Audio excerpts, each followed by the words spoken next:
Imagina um homem que tenha problemas psicológicos. Imagina que ele encontrou uma psiquiatra apta para ajudá-lo e para estar com ele no dia a dia dele. Olha só que maravilha, né? Só que será que essa psiquiatra ela realmente queria ajudá-lo ou ela estava mexendo na mente dele para manipulá-lo e fazer com que ele fizesse as coisas que ela queria? Será, gente? Será que isso, na verdade, é uma história de algum desses livros ou é uma história real? Vem comigo descobrir. Sexta estranha com gente esquisita. Olá pessoal, tudo bem com vocês? Eu sou a Thaís Rory, sejam muito bem-vindos aqui ao canal, onde eu conto casos estranhos, reais, algumas vezes por semana. Ainda estou tentando chegar aos 100 mil inscritos, então dessa vez, gente, dá uma olhada se você está inscrito aí no canal. Gente, é o seguinte, essa história que eu contei pra vocês aí no início, né, é meio, né, tipo, maluca. Não é nenhuma história desses livros, esses livros estão aqui porque eu estou organizando a estante. E, gente, recentemente eu recebi esse livro da Intrínseca. Esse livro é um romance policial, tem thriller, tem investigação. E, assim, tá me deixando de cabelo em pé, sabe? É muito bem escrito, é tipo nível Agatha Christie, sabe? E aí, se vocês gostam desse tipo de livros, né, O Retiro é uma sugestão. Ainda não terminei de ler, só que o que eu estou lendo agora eu estou gostando. Então, vamos para a história de hoje, que tem várias camadas.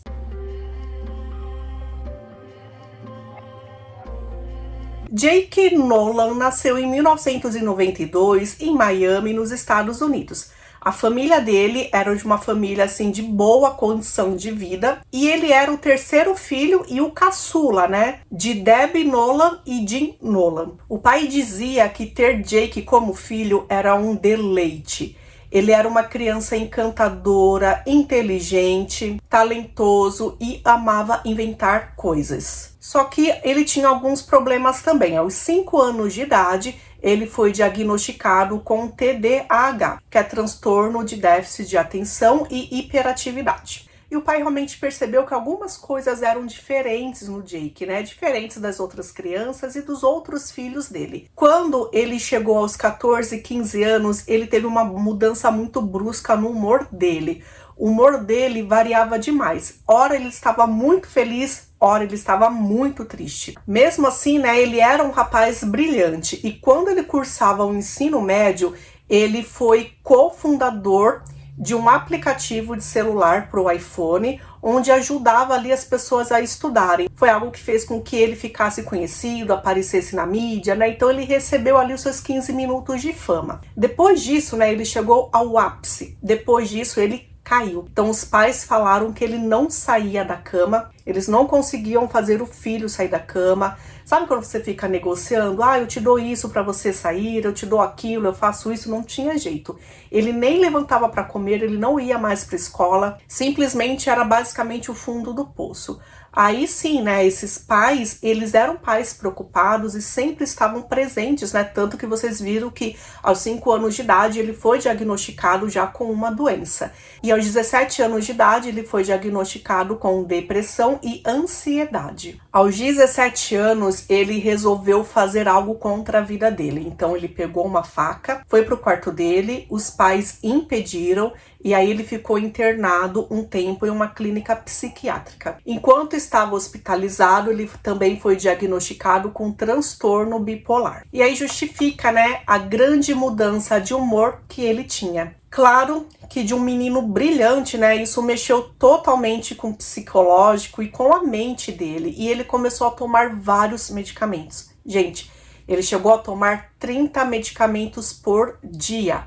E em alguns momentos ali ele tomava 5 ou 6 de uma vez. Imagina a interação medicamentosa que isso causava, inclusive na própria mente dele, né, no próprio cérebro, gente. Mesmo com tudo isso, ele era um rapaz inteligente e ele foi então para Nova York porque ele estaria fazendo faculdade lá. Lá ele se reaproximou de uma prima dele chamada Pamela Butch-Binder. E olha só que coincidência, ela era psiquiatra. E aí ela ofereceu ajuda então pro primo dela. Ela queria que o primo ficasse na casa dela, morando com ela, estudando, enfim. Só que Jake ajudaria a cuidar do filho dela de 4 anos de idade. Sim, ele tinha todos esses distúrbios, só que ela acreditava e confiava nele.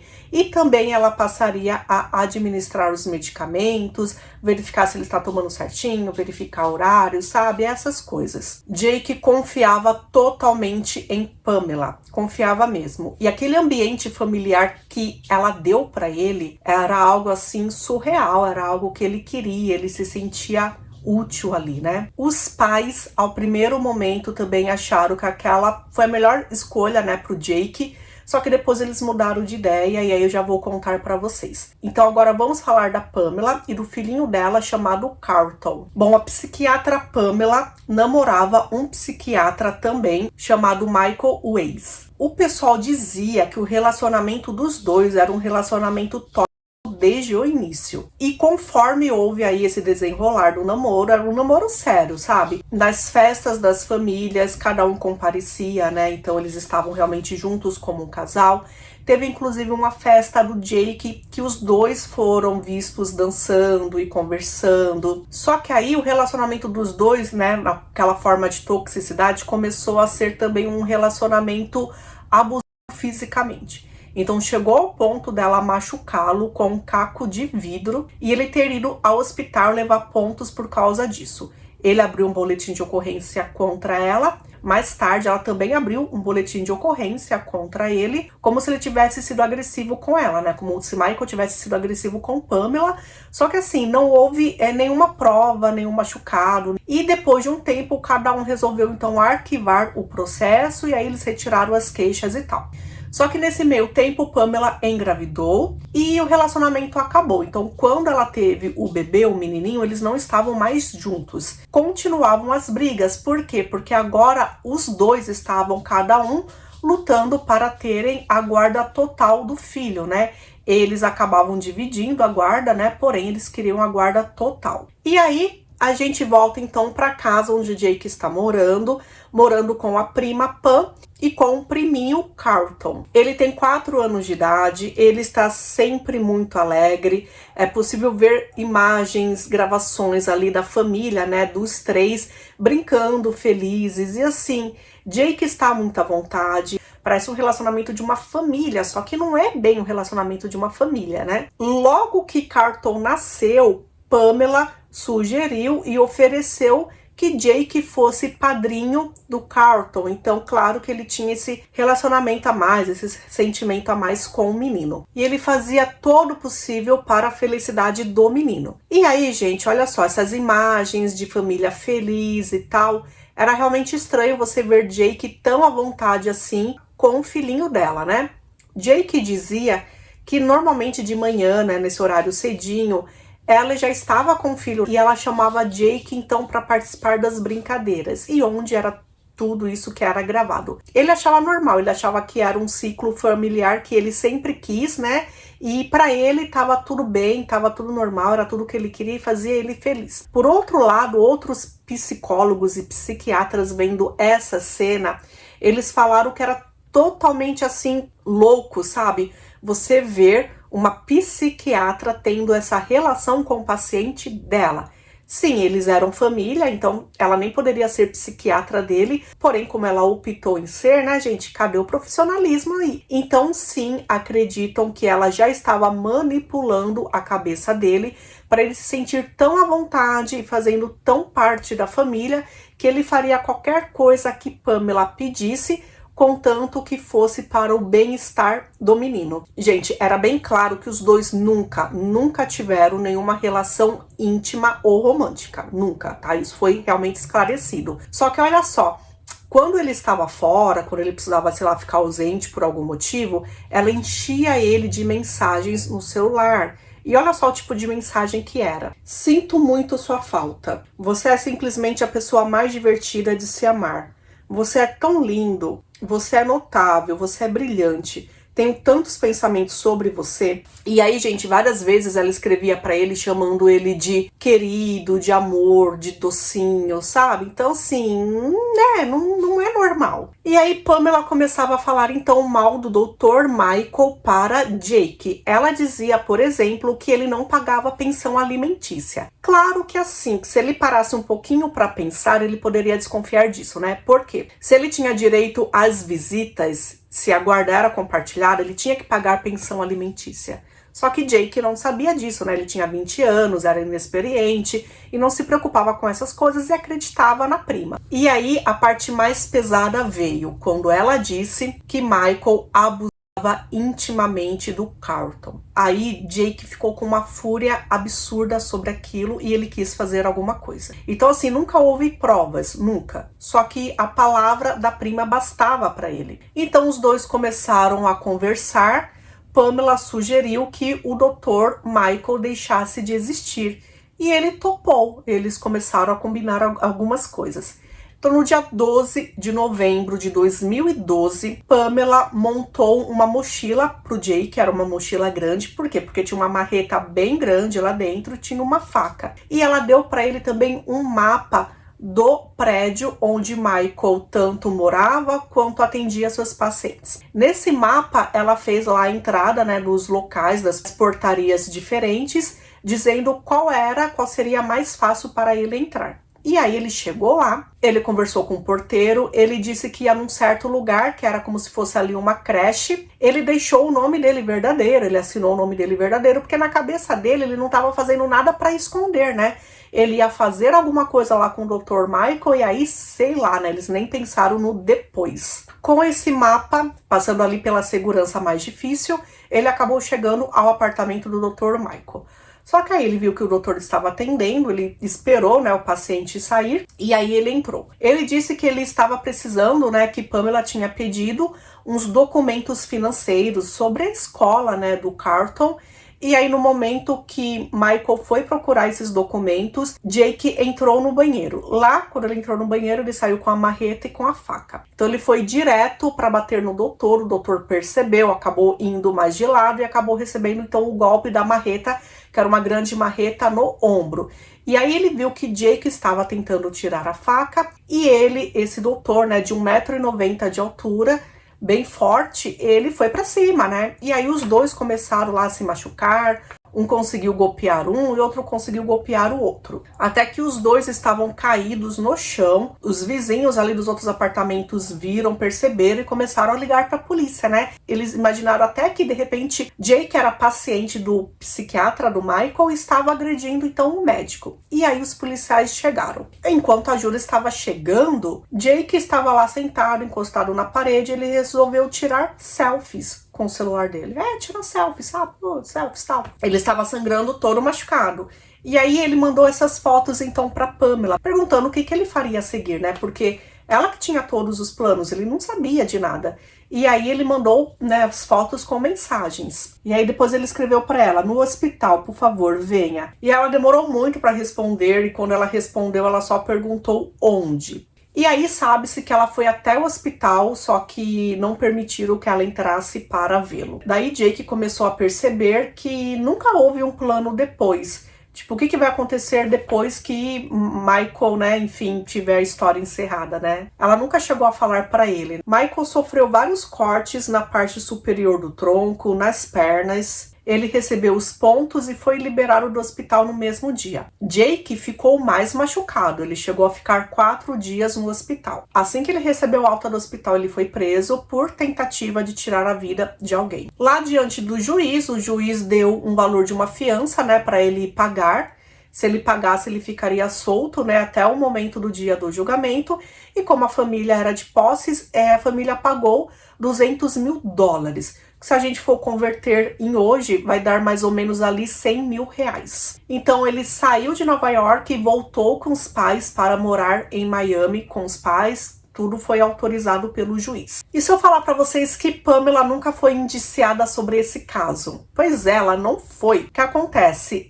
Não haviam provas suficientes contra ela. Nunca houve trocas de mensagens, nunca houve trocas de e-mails sobre isso. E ela diz que a única razão dela ter feito o mapa e falado para ele ir até lá foi realmente para buscar aqueles documentos, né, dos quais realmente Jake disse. Só que se ele resolveu fazer qualquer coisa a mais, foi da cabeça dele. Só que aí vocês lembram da marreta, aquela marreta grande e tal? Um dia antes, no dia 11 de novembro, uma câmera de segurança de uma loja que vende produtos e materiais de construção é visto Pamela e Jake comprando essa marreta. E quem paga essa marreta, gente, é bem claro que quem paga essa marreta é a Pamela. Entendeu? Então, como assim ela não sabia, né? Bom, ela pode não ter sido indiciada, porém, Michael utilizou esse acontecimento para então pedir a guarda total do filho.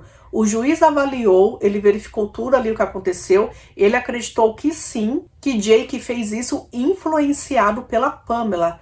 E realmente, Pamela não só perdeu a guarda do filho, porém também ela estava proibida de vê-lo, de visitá-lo nos próximos 5 anos. Na época, os promotores disseram que não tinha como acusá-la desse crime, porque a principal testemunha seria então o Jake. E o Jake tinha tantos distúrbios mentais que ele não era uma testemunha que dava para se acreditar, né? Então seria muito arriscado abrirem ali qualquer coisa contra ela. Bom, isso aconteceu em 2012, até, né, realmente ter a data do julgamento. O Jake ficou oscilando entre ficar na casa dos pais ou ficar em clínicas psiquiátricas, porque sim, sabe, ele tava com uma depressão ali absurda, os medicamentos não faziam, né, o efeito desejável. Em maio de 2015, ele quase morreu. Ele acabou, então, tomando vários medicamentos e ele acabou indo para o hospital por causa disso. Ele ficou em coma por várias semanas. Os médicos chegaram a falar para os pais dele que não teria como salvá-lo, que realmente era só esperar, era impossível ele se safar dessa. Só que, por um milagre, os pais nunca deixaram de acreditar. Ele voltou a si, né? Então ele saiu do coma e ele acabou voltando para casa, enfim. E aí ele pôde então aparecer no próprio julgamento. O julgamento começou em março de 2016. A promotoria fazia ali o possível para as pessoas perceberem ou enxergarem Jake como se ele fosse um menino, né, um homem rico e mimado. E que ele fez tudo aquilo realmente porque ele tinha dinheiro, então ele podia, sabe? E aí o grande problema é que, assim, ele demorou meses para falar que ele estava sendo manipulado pela Pamela. Pode ser realmente que ele nem tinha percebido que isso tinha acontecido, né? Então, por isso que demorou esse tempo. Então, lá no início, ele deu 3 versões diferentes. Então, por causa disso, seria difícil, né, o júri acreditar na palavra dele. E todas essas 3 versões, ele dizia, ele se autorretratava como se ele fosse a vítima. Por exemplo, ali no dia depois do ataque, quando ele estava sendo socorrido, ele logo apontou para o Michael e falou: olha, foi ele que fez isso comigo. Ele chegou a falar também que a marreta era muito grande, que ele era pequeno, que ele não conseguiria levantar aquela marreta. E ele chegou inclusive a falar que depois que Michael, que foi até a mochila dele, tirou então a marreta e a faca, o que era meio impossível, né? Como Michael saberia o que tinha dentro ali da mochila? E aí os promotores apareceram com uma outra bomba ali no julgamento. Eles falaram que Jake não fez isso para proteger o menino. Tinha dinheiro envolvido. Tinha um seguro de vida que Michael tinha feito em nome do filho de $1.500.000, que daria ali em torno de mais ou menos R$7.500.000. E dias antes do acontecido, Michael mudou lá uma cláusula. Ele deixou que quem seria o responsável pelo dinheiro dele seria então a Pamela. Então, por exemplo, Carlton continuaria sendo, né, a pessoa beneficiária ali, só que como ele era muito criança, né, não iam esperar até ele ter 18 anos para poder usufruir do dinheiro. Então, quem poderia usufruir e cuidar do dinheiro dele seria a Pamela. Jake disse que nunca soube disso, que não sabia que tinha dinheiro envolvido, que mais uma vez, então, ele tinha sido manipulado. A defesa dele utilizou todo o histórico de doenças mentais que ele tinha, só que resolveram passar vídeos de entrevistas, né,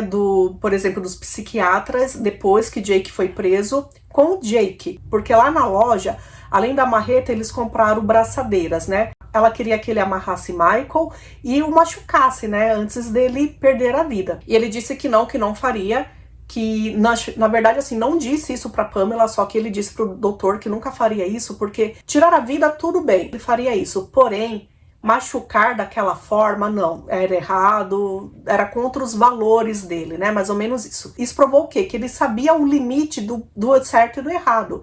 Ele sabia que tinha um limite para fazer as coisas, né? Onde era muita maldade, onde era maldade, sei lá, na cabeça dele. Só que isso mostrou que então que ele sabia a diferença entre o certo e o errado, e mesmo assim ele optou fazer. Ele poderia parar ali a qualquer momento, só que ele optou fazer. Então isso fez com que o júri o considerasse culpado, e realmente ele foi culpado de ter tentado tirar a vida do Dr. Michael. Chegou ali o dia da sentença, Michael chegou lá, só que ele pediu para que não fosse gravado, então isso foi respeitado, e ele chegou a falar então o impacto da vítima, né?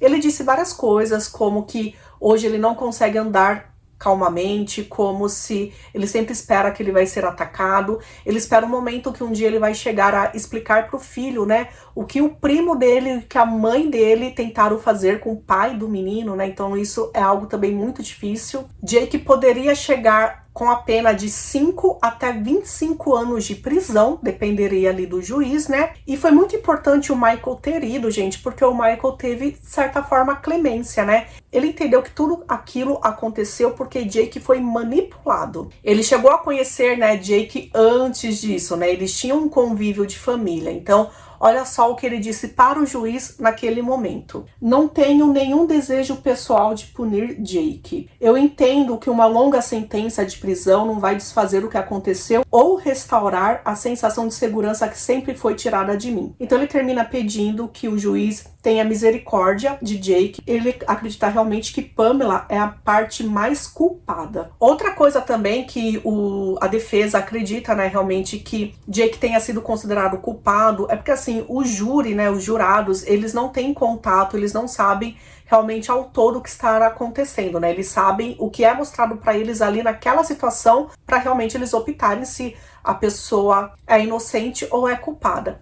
Então eles não sabiam, por exemplo, que Pamela nunca foi indiciada sobre esse caso. E talvez, se eles soubessem disso, né, Jake poderia ter uma pena diferente, né? Só que não aconteceu. Bom, então na hora da sentença, o juiz disse que o que Jake fez foi uma coisa assim muito horrenda, foi um ato de extrema brutalidade e violência, e ele deu então a sentença de 9 anos e meio de prisão. Os pais dele não acharam justo, porque realmente ele era um homem que precisava passar por tratamentos psiquiátricos e tal, e não receber essa pena. Porém, né, gente, um ano depois desse julgamento, Jake ele foi entrevistado por uma rede de TV e ele disse que finalmente ele estava fazendo um tratamento lá dentro da prisão, onde acertaram os medicamentos e ele estava se sentindo bem. Ele continua falando que foi manipulado, ele queria muito pedir desculpas e abraçar o Michael em algum momento da vida, e que realmente ele fez tudo isso pelo amor ao menino. Gente, em 2017, Michael não desistiu, estava tentando ainda colocar Pamela atrás das grades, e ele conseguiu então finalmente que ela fosse indiciada por ter tentado tirar a vida dele também, né? Primeiro ela se disse inocente e ela não teve direito à fiança, né, a ficar solta enquanto houvesse o julgamento. O juiz não deu essa permissão para ela. E aí ela foi ficando presa, né, durante os anos, veio a Covid e tal. E aí ela disse, né, em um acordo, ela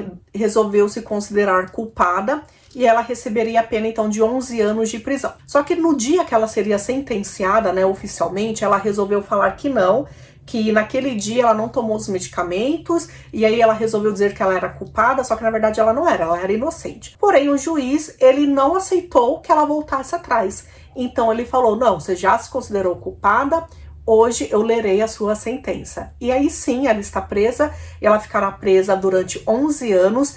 Em 2027, ela já pode pedir a liberdade condicional, né? E talvez ela saia, então, um pouquinho antes. Se não, ela deve sair em 2028. Assim que sair, ela quer restabelecer, então, um relacionamento com o filho. Difícil, né, gente? Eu acho que aí vai ser algo bem difícil mesmo. O menino já será um adulto, né? Então, ele poderá escolher se realmente quer ou não. Então esse é o caso de hoje, né? Esse caso, né, é um caso assim que as penas foram brandas. Felizmente, né, gente, não houve nenhuma morte. Claro que muitas pessoas saíram machucadas e vão ficar machucadas e com traumas aí o resto da vida, principalmente Michael e o filhinho. e que depois, né, que seja solto, que Jake continue ali tomando os medicamentos, que ele continue então se sentindo bem, né? Claro que dentro de uma prisão é diferente de você estar solto com várias pessoas, com várias interferências, né? Porque no momento que ele tentou contra a própria vida, que foi o momento que ele ficou em coma, ele estava abusando de drogas ilícitas e também de bebida, né? Então tudo isso, né, gente, acaba influenciando a mente de uma pessoa. Então é isso, gente. Me fala aí o que vocês acharam desse caso. Mais uma vez, um caso que vai para a playlist dos sobreviventes. Ainda bem, né, que nessa história realmente ninguém perdeu a vida. A gente se vê no próximo caso. Aguarda aí mais um pouquinho para dar parabéns para os aniversariantes, né, os últimos aniversariantes aí de abril. E a gente se vê então no próximo vídeo, tá bom? Tchauzinho.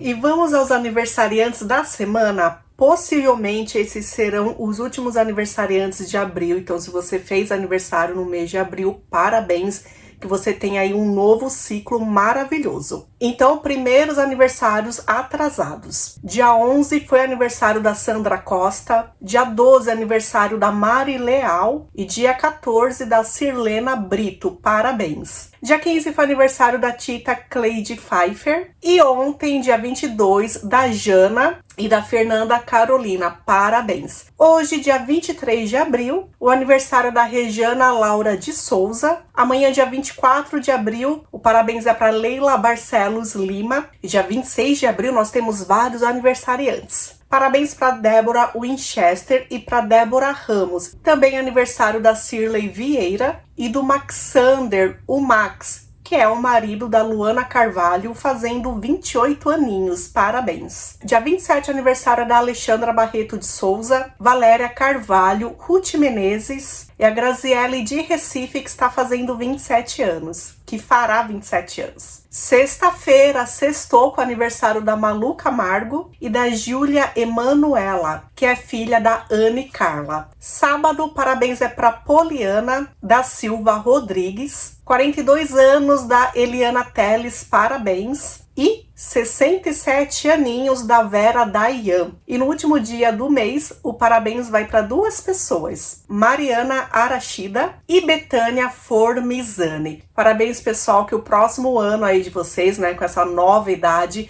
seja simplesmente maravilhoso, cheio de realizações, saúde e de coisas que vocês queiram e que vocês possam correr atrás e alcançar, tá bom? Então é isso, a gente se vê no próximo caso. Beijinhos e parabéns!